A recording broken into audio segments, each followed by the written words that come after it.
Hey guys, this is Haejang Sam. Actually, it's Mike Sam because Haejang Sam had difficulty doing the Bible study. I'm here to do the Bible study with us. So, let's start off. Hope you guys were paying attention to the sermon. Now, we're going to be doing our little Ark of the Covenant activity. So, Exodus 25 describes the Ark and the Lid of Atonement. So, we're going to label what's at this Ark of the Covenant, okay? And on to the left, I have got Exodus 25 open because I do not know what it is completely. So, that's a lot of verses. So let's just go about figuring this out, okay? So, let's begin. Now, I'm going to take a bit of time. So, I'll be right back, okay? So, we'll start off with this one. The top. What is it? I think that is the Lid of Atonement is what I'm thinking. So this whole thing is B, Lid of Atonement. This one is, I am going to delete this and then read the Bible. I'm going to pause. I'll be right back, okay? Okay, I did a bit of reading, guys. I was wrong from the beginning. We're going to start off with the easy ones. So if we go to verse, that's here, 27 or 26, it says, make 4 gold rings for the table and fasten them to the 4 corners where the 4 legs are.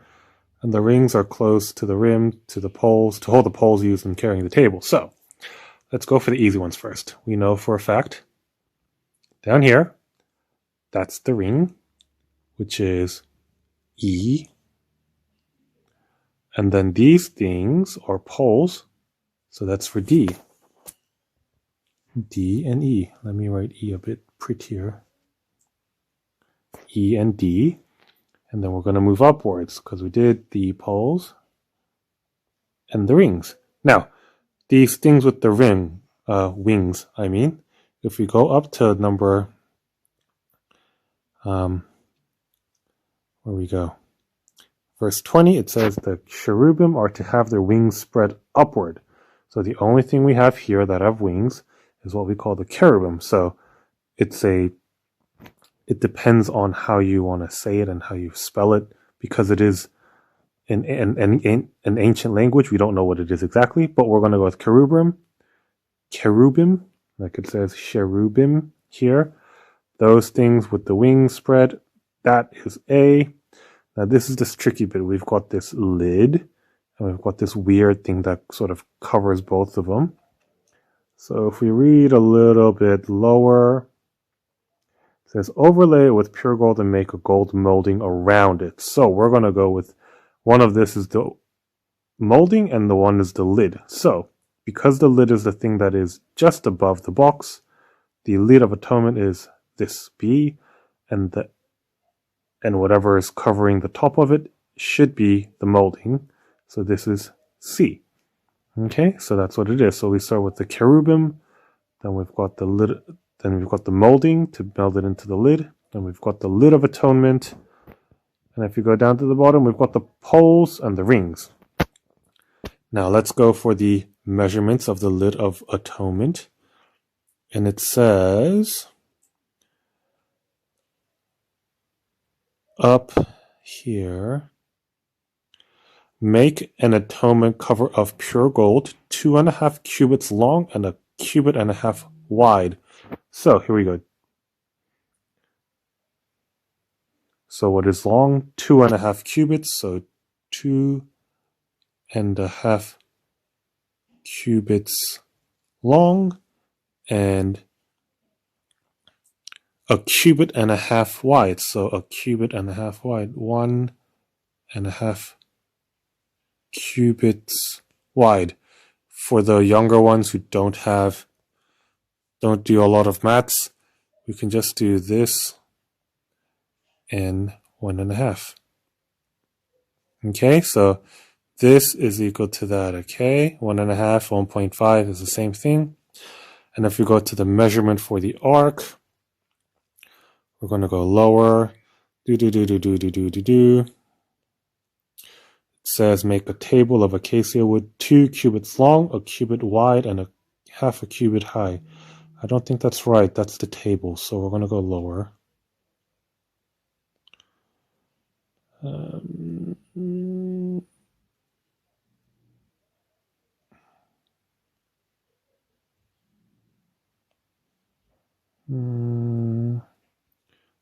pretty sure I read something before.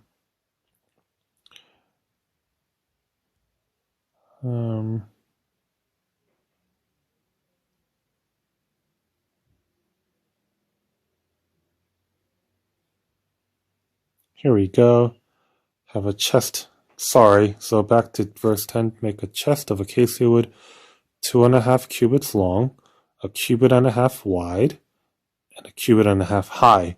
So because if it's smaller than this one, it would not be the same size. So we will go with verse 10 for the ark, which is 2.5 cubits long. So how long is it? 2.5 cubits long. Same thing as above.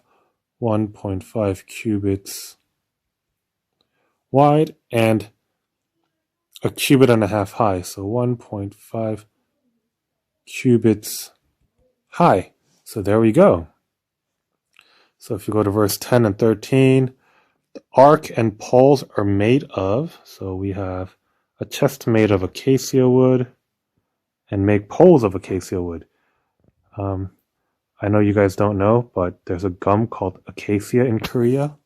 It's one of my favorite gums. Your parents might know of it. I don't know if they like it, but I like it. Acacia. And that's a type of tree. The ark and poles are overlaid with 13. Then make poles of acacia and overlay them with gold. They're overlaid them with gold. So basically, this is making an ark, and they're flexing. They're making sure that it is grand and shiny. The lids, the ring of atonement, and cherubim are made of the lid of atonement, 4 gold rings. So therefore, that's gold. I'm in a bit of trouble here. Gold. And how many of each? How many of each ring? How many of each cherubim? We have 2 cherubims. Oh, we have 4. Sorry. Technical difficulties. So it's made of gold. And how many cherubim? We have 2. We have, verse 12, 4 gold rings. And how many poles? Insert the poles. And 2 rings.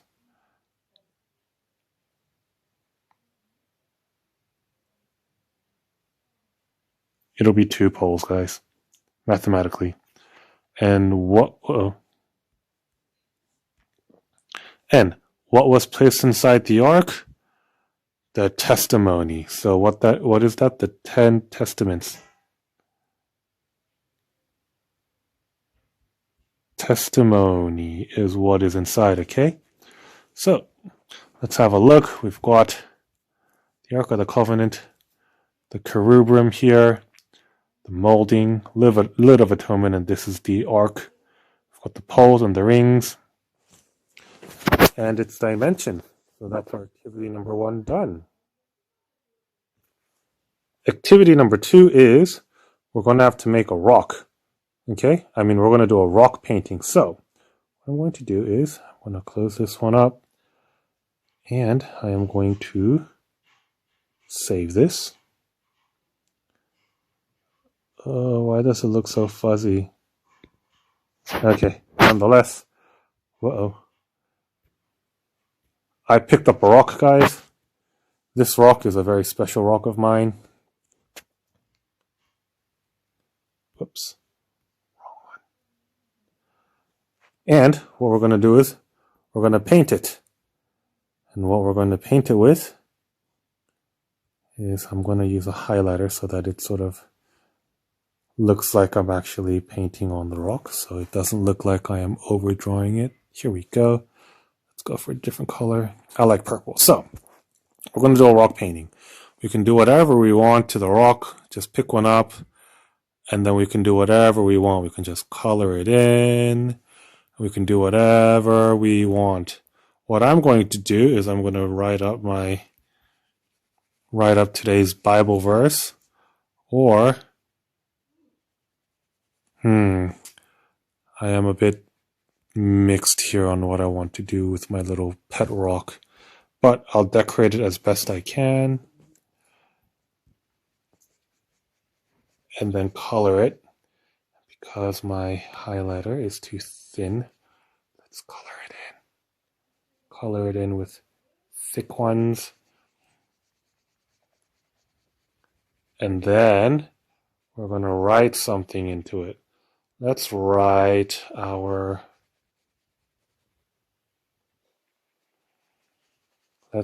today's Bible verse, or better yet, you guys have a Bible memory verse, so I'm going to write down the Bible memory verse, okay? So, be right back. I'm going to see what it is, okay? So the main activity of this is, I didn't know what this was called, but it's called an Ebenezer rock. So let's, number one, label this rock. And we're going to call it the Ebenezer rock, okay?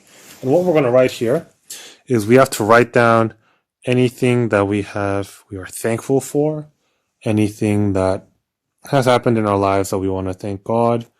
So because I like the color purple, I'm going to go for deeper purple or pink.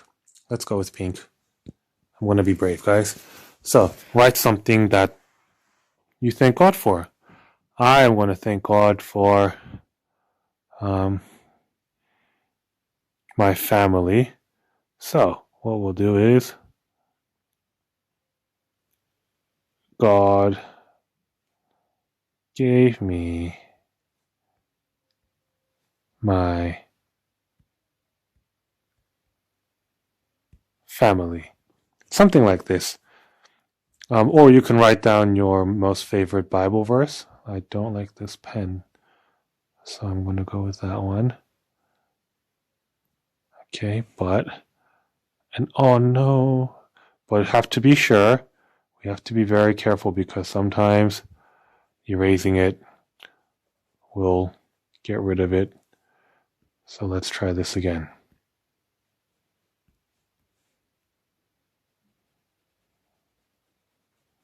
Ebenezer rock. So I'm going to color my rock in again. And then we're going to write something that we like. Or maybe even a Bible verse we really, really like. I am going to go for Isaiah 41. So we can write it down. So we just have to go do this. Pick a color we like. And then just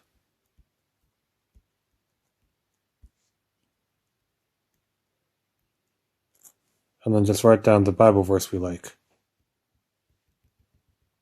Or, or something like this. It doesn't have to be anything. We can do what we want to do. John 3:16. So as long as we can use the weight of the rock to do it like a paper hold. So I'll show you what it's meant to do. The Lord helped us. Or we write down the actual the Bible verse. It doesn't matter. As long as we do this, that's all that matters. And it's there to help you keep the paper weight down and to remind yourself of what you're thankful for. So this is what the Ark of the Covenant is. So I've got a couple of questions here to ask us ourselves. So number one, what is inside the Ark of the Covenant? So I've got 3 items here. We've got the 10 Commandments, the 2 tablets for the 10 Commandments. We've got the staff with the sap who was it? I think it was Joshua was carrying. Let me double check the answer for that one. And the manna from the sky that fell down when they were in the desert. So that was what was in the Ark of the Covenant. Question number 2. 블레셋 사람들은 언약궤를 빼앗아서 어디에다 가져놨나요? I'm sorry, I don't have the English translation for that, but where did they steal the Ark of the Covenant and then kept it? They kept it in the Dagon temple, 다곤 신전에다가 이거를 뺏어놔가지고요. 거기다가 냅뒀고. Question number 3. 언약궤가 블레셋에서 이스라엘로 다시 돌아온 후에 사무엘은 하나님께 회개하며 기도하기 위해서 사람들에게 어디로 모이라고 했나요? So, where did they gather to pray for repentance once the Ark of the Covenant was back to Israel? They went to a place called 미즈바로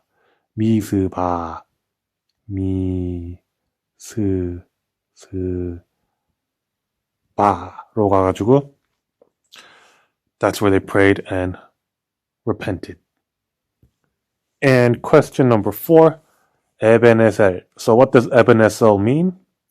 It basically means God has helped us, or Jehovah has helped us. So that's what they used to call Jehovah. Yahweh has helped us.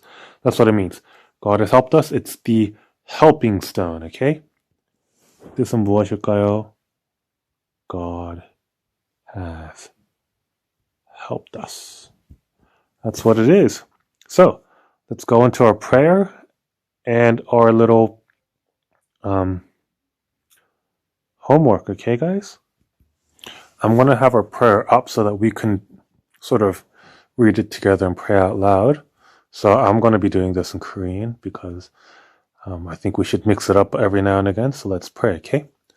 하나님 아버지, 오늘 우리는 언약궤 얘기를 통해서 우리에게는 하나님의 말씀이 필요하고 그 말씀대로 살아야 함을 배웠습니다.